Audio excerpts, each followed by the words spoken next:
Hello students, I am your English mentor और आज मैं लेकर आई हूँ आपके लिए एक बहुत इंटरेस्टिंग चैप्टर जिसका नाम है the cocoon and the butterfly. Can you tell me what is a cocoon?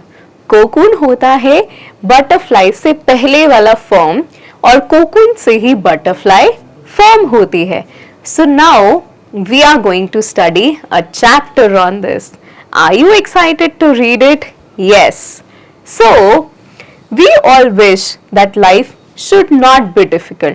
देखो ये बात तो सच है कि हम में से किसी को भी एक मुश्किल लाइफ नहीं चाहिए। However, sometimes struggles in life are necessary to make us stronger. लेकिन ये बात भी सच है कि लाइफ में बहुत ही ज़्यादा सक्सेसफुल बनने के लिए स्ट्रगल्स होना लाइफ में बहुत ज़रूरी है। So it is said that if there is no struggle there is no success. और ऐसा भी कहा जाता है कि अगर लाइफ में स्ट्रगल नहीं है मतलब लाइफ में कोई भी सक्सेस नहीं है। तो हम सबको आसान लाइफ तो चाहिए, लेकिन आसान लाइफ से आप सक्सेसफुल नहीं बन सकते हैं। अगर आप सक्सेसफुल बनना चाहते हैं तो आपको वेलकम करना पड़ेगा स्ट्रगल्स को और हार्डशिप्स को, तभी आप क्या बन सकते हैं? Successful. So this is going to be a story on the same moral. Are you ready to understand this? Yes.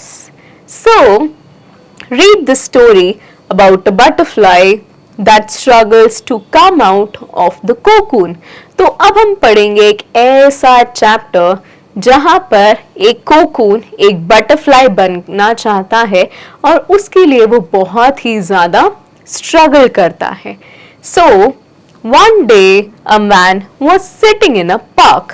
एक बार एक इंसान, एक आदमी पार्क में बैठा होता है। He loved to watch colorful butterflies और उसको colorful butterflies बहुत पसंद थी। He used to spend a lot of time watching butterflies और उसको वो सब butterflies को देखना बहुत अच्छा लगता था। He knew the fact that a butterfly has to struggle hard to be transformed from an ugly caterpillar to a beautiful flying butterfly। तो इस मैन को ये बात तो पता थी कि एक कैटरपिलर को बहुत ज्यादा स्ट्रगल करना पड़ता है एक बटरफ्लाई बनने के लिए, और उस स्ट्रगल की वजह से वो एक अगली कैटरपिलर से एक ब्यूटीफुल बटरफ्लाई में कन्वर्ट होता है।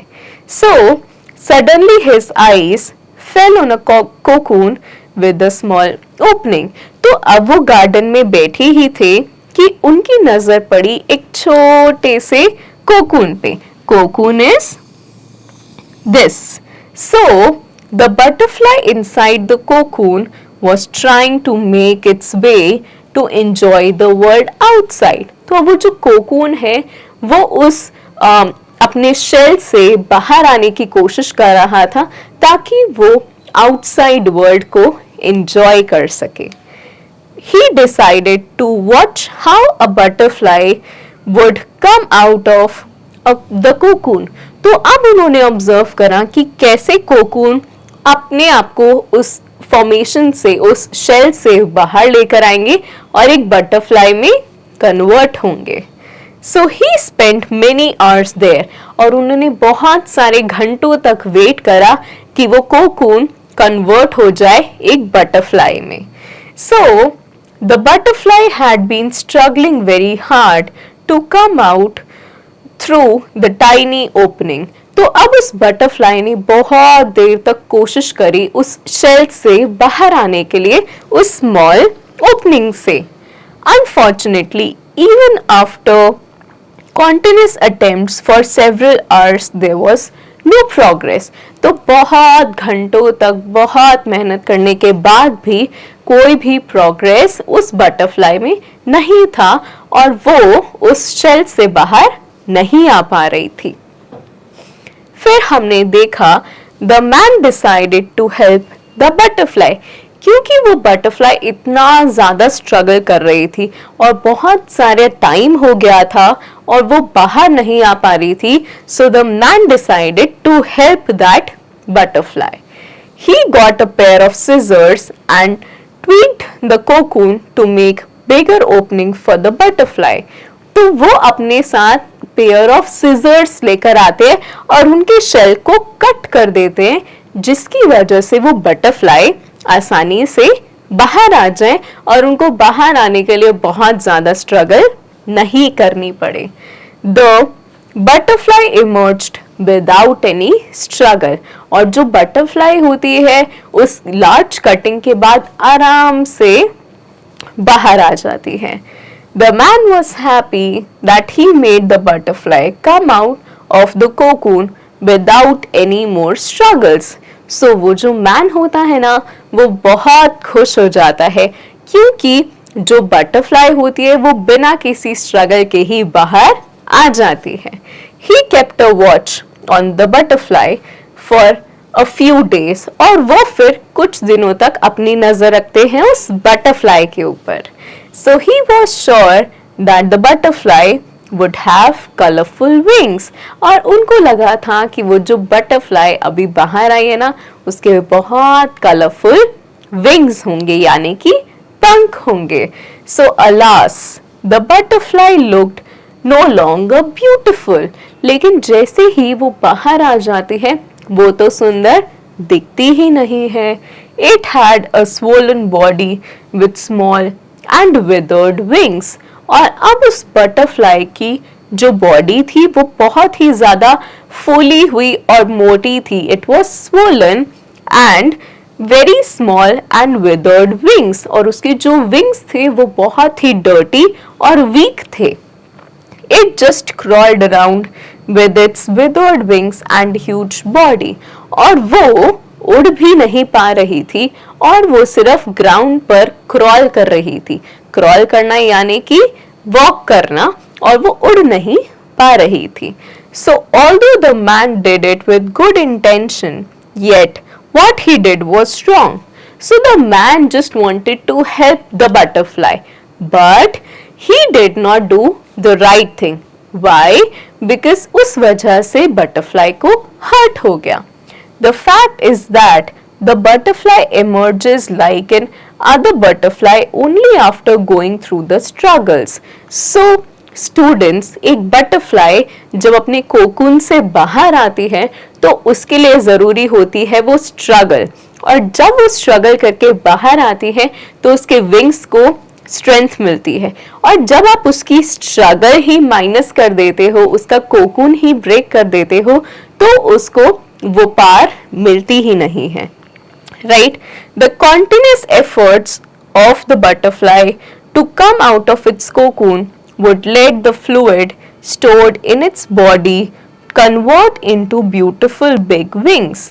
और जब भी एक बटरफ्लाई एफर्ट्स पुट करती है एक कोकून से बाहर आने के लिए, तो जो उसकी बॉडी में फ्लूइड होता है वो कन्वर्ट होता है विंग्स में. लेकिन क्योंकि ये वाली बटरफ्लाई अपना वो फ्लूइड यूज ही नहीं कर पाई और उनका कोकून यूं ही कट गया, तो इसलिए उनके विंग्स फॉर्म ही नहीं हुए और वो जितना भी फ्लूइड था वो उनके बॉडी में ही रह गया, जिसकी वजह से उनकी बॉडी बहुत ही ज्यादा स्वेल हो गई.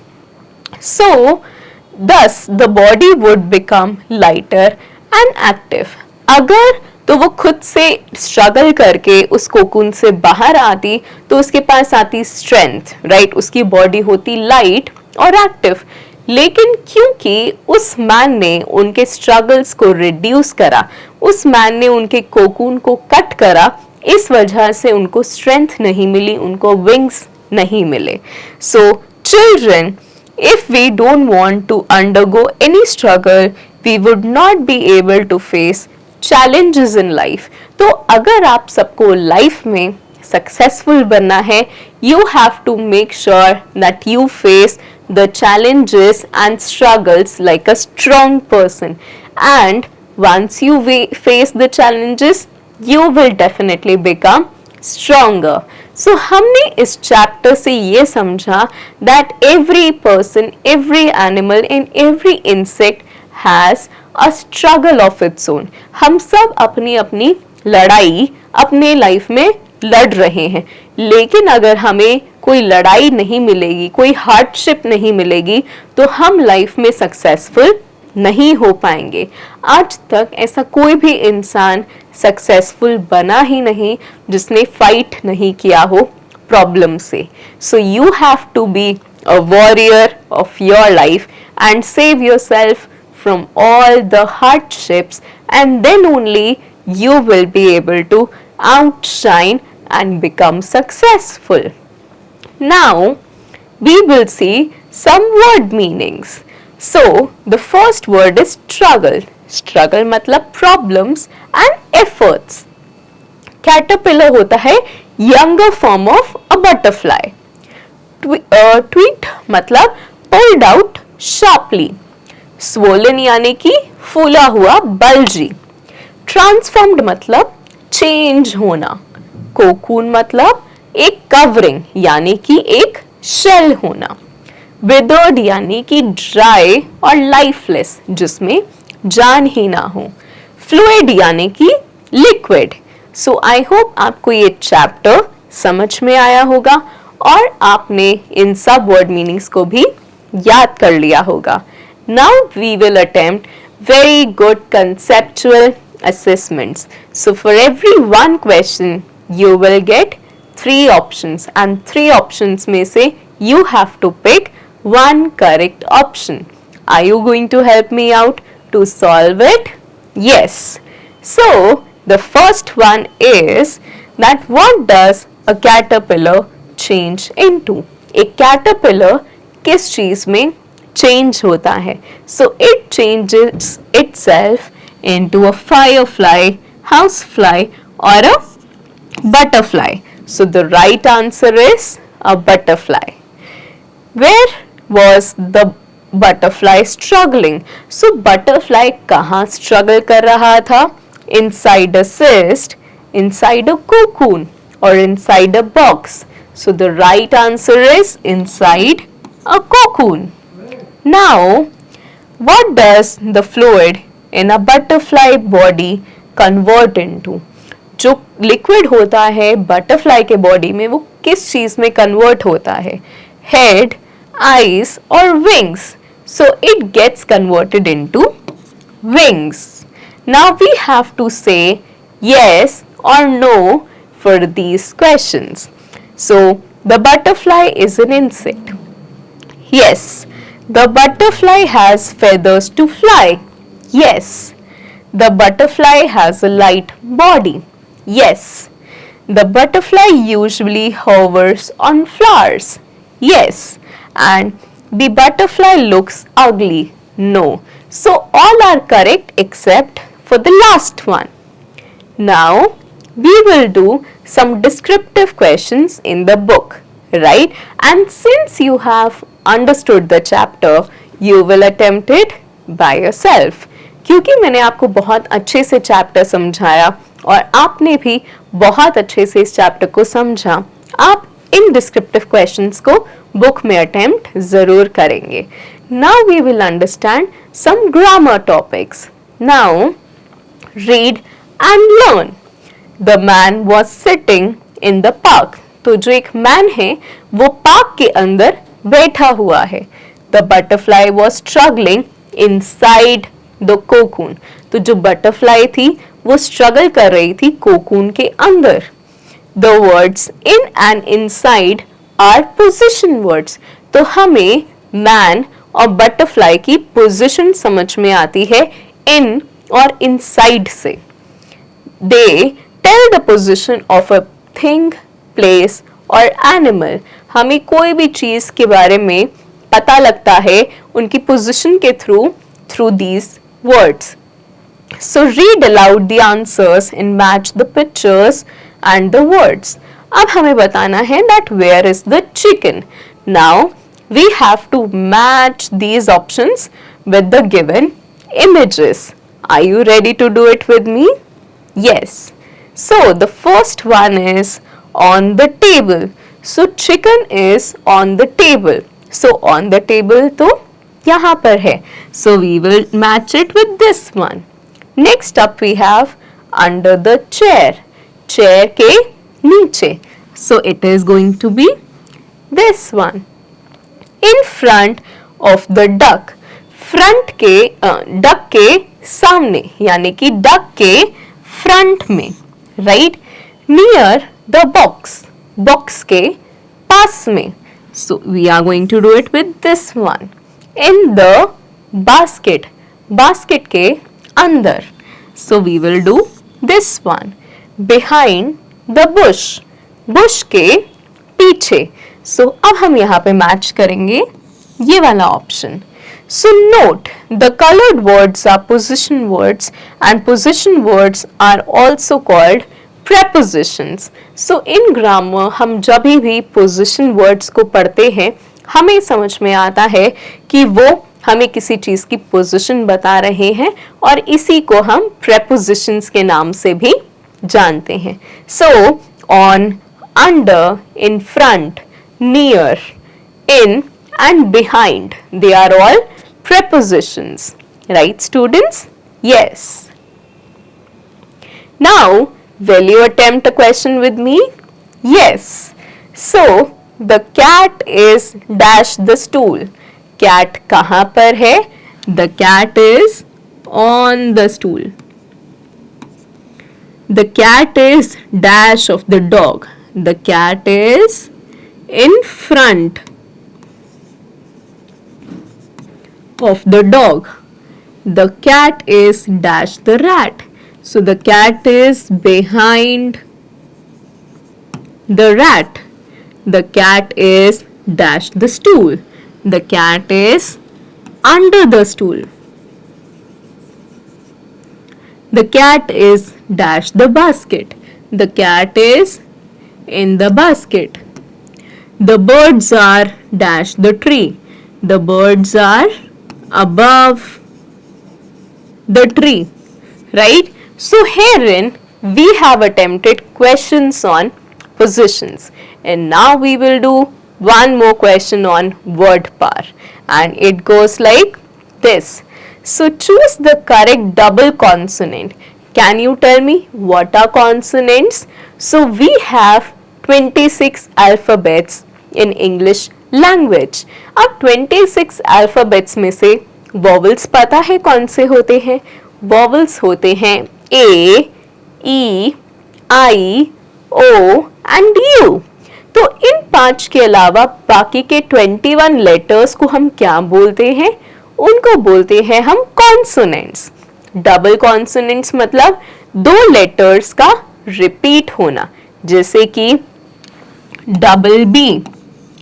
This is a double consonant, right? So choose the correct double consonant from the brackets and complete the words. We will have to complete the words, then match them with the correct pictures. और फिर हमें उन्हें match भी करना है. So first one is BU double T or double S. So it is a butterfly. So we will write double T and we will match it with this one. Then it is PULL or PUPP. So it is going to be PUPPY. Puppy is a baby dog, right? Then we have BUSS or BULL. So it is going to be a bull. Now we have giraffe. So it is going to be GIRAFFE. Now we have a rabbit. So rabbit is going to be double B. And we will match it with this. And now we have a kitten. Kitten matlab baby cat. So we will match it with this one. So we have attempted double consonants and we have filled in the spellings and match it with the right animal. Now we will do some more questions. So write the names of these animal babies. Then match them with their parents. अब हमें इन babies के नाम लिखने हैं और उनको match करना है उनके parent say? So the first one is a tadpole. So it is a tadpole. And we have matched it with this. Number 2 is, first one is done. So number 2 is larva. We are going to match it with the mosquito. Number 3 is a caterpillar.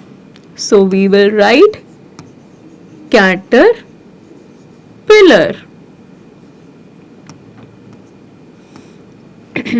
And we will match it with this. Now we have a chick. So we will write chick here and we will match it with hen. Now we have the last duckling. Duckling is going to be matched with this one, which is the duck. So we have attempted all of them. Frog के baby को हम क्या बोलते हैं? Tadpole. Mosquito के baby को हम क्या बोलते हैं? लार्वा. बटरफ्लाई के बेबी को हम बोलते हैं कैटरपिलर. हेन के बेबी को हम बोलते हैं चिक. और डक के बेबी को हम बोलते हैं डकलिंग. सो हमने ये सब ठीक से अटेम्प्ट कर लिया है. And now we will do some competency based assessments and you are going to attempt this writing skill by yourself. Soon after you will do the speaking skills and creative activity. And now I really hope that you have understood this chapter very beautifully and you are going to apply these principles in your life, and whenever you find a struggle or a problem in your life, you will fight it like a warrior and you will come out brighter and braver. I wish you all the best in life and take care until then. Bye bye.